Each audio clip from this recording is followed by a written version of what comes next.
Kris Gopalakrishan is CEO for Infosys, and also this company played an interesting role in what may be the most popular piece of literature regarding climate change these days. Kris, thank you for being with us today. Thanks for having me. And I want to dive right into that anecdote because Infosys played a key role in Thomas Friedman's book that has been read by virtually everyone in energy circles here in Washington.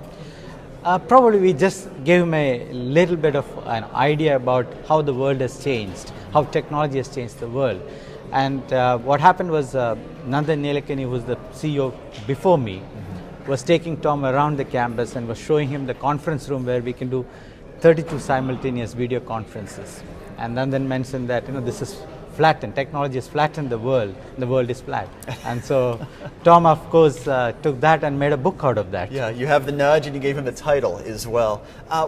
Within Infosys, Kris, how are you shrinking the world to such a large degree? We are a company who is based today in India, but with presence in 50 countries. We work with clients around the world. And what we have been able to do is using technology, we have been able to move work around the world. Today, if you think about any work can be done remotely, using telephone and or telecommunication and computers. And we have been able to actually distribute the work, manage the quality, and deliver world-class results, projects to companies around the world. And that's one way we have been able to actually shrink the world. With such a global reach, Kris, how do you monitor, first of all, and in turn reduce your global footprint, your carbon footprint, in a time when virtually the entire country here and in turn the entire world is working under the assumption, at least in the private sector, that there will be a price on carbon sometime in the near future, if not already in places like the EU? So, there are three ways in which we believe we can have an influence. One, our own footprint itself. So, reduce the power utilized in data centers, make sure that all the equipment we are using is Energy Star certified, make sure that we continuously reduce our power consumption. So for example, last year we reduced our power consumption by 10%, looking at all the initiatives. We also look at other things like water consumption, paper usage and things like that. We ran a zero paper usage week, and then through that we created awareness, and over the next 3-4 months we reduced the use of paper by 33%. This actually results in positive impact on the environment, but it also saves money for the company. Our utility bills have come down, our consumption of paper has come down. And these are all internal initiatives, correct? These are internal initiatives. So that's the first piece. The second piece is working with our clients in order to maybe help them reduce their carbon footprint or jointly bring out products and services which helps others.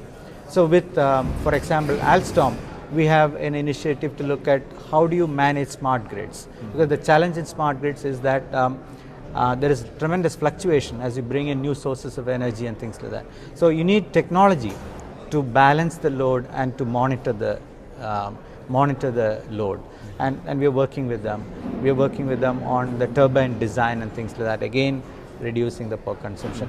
And so this is the second way we can work with companies.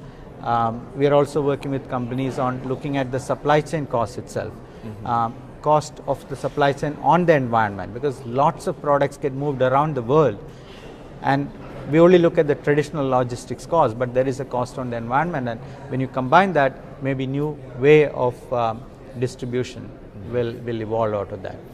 The third is the awareness we are able to create in society through our employees, their families, our impact or our influence on governments and things like that. That's actually a huge opportunity. We have 100,000 plus employees, and a small set of these employees in the last couple of months actually planted 100,000 trees over a weekend. So you're talking about instilling a culture of conservatism or environmental conservation within your own employees. Within our own employees, and it actually creates a sense of purpose for them. They actually feel very good working for the company which supports these things. They feel proud to be working for a company that supports this. And so their loyalty to the company increases tremendously. They are more enthused when they come to work because they feel that this is a good company to work for. Now, Kris, you brought up one of the core elements of your business, that is data storage. I recently heard President Grimson, the leader of Iceland, talking about the tremendous industry interest in his country as a location for data storage, simply because, in his words, we are 100% renewable. All the electricity generation comes from renewable resources in Iceland. Companies want to buy into that. Is that an attractive option for you when you're talking about creating this culture of conservation? I think over time this is going to become a big thing because if you look at what is happening in the industry, cloud computing is starting to become attractive. And when you have cloud computing, it doesn't matter where your computers are residing, where the processing is being done. Once that paradigm takes off, it is possible to then look at locations like Iceland. In fact, if you look at the data centers of the future, they are going to be located very close to the grid. So if you look at Google or Microsoft, they have in Oregon and things like that, right? Very close to the grid, because that's where you can efficiently use power, you can get power cheaply, and your impact on the environment is going to be minimum. So these are options we will have to look at in the future. Given that your company is based in India, I'd like to ask you to step into the political arena a little bit. With the G20 getting underway in Pittsburgh today, with the fact that we are leading up toward Copenhagen, India has been very vocal about what it will and will not do regarding an emissions treaty. Do you agree what has been said? Manmohan Singh has been largely reserved in his statements. I believe it's your environmental minister who has not been very reserved in what he has said. So there is politics behind all these things. As a country, the awareness is increasing. Business is taking a leadership role in reducing our own carbon footprint. The products and the services which are being deployed today reduces the carbon footprint. And I strongly believe that as a country, our impact on environment will be, will continue to reduce as we progress. The per capita consumption will be managed properly. I think the leadership is there, the vision is there, actions are being taken in that direction. Then when it comes to negotiations, when it comes to politics around it, I think that's where there is there's a stand that is being taken. And of course it's debatable. I think this is where all of us will have to work together, the developed countries, the developing countries, because this involves access to technology. This involves the costs associated with doing some of these things.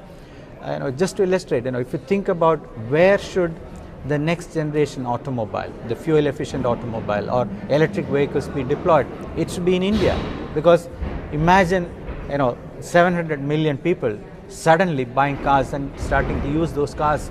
Impact on environment is going to be significant. Do we have the right price point for those cars? Can these citizens or can these people afford these cars? So how do we reduce the cost? So we need to work together in doing some of these things, and that's where the politics plays a role. I think we have to work together in addressing some of those issues, because India is a democracy, right?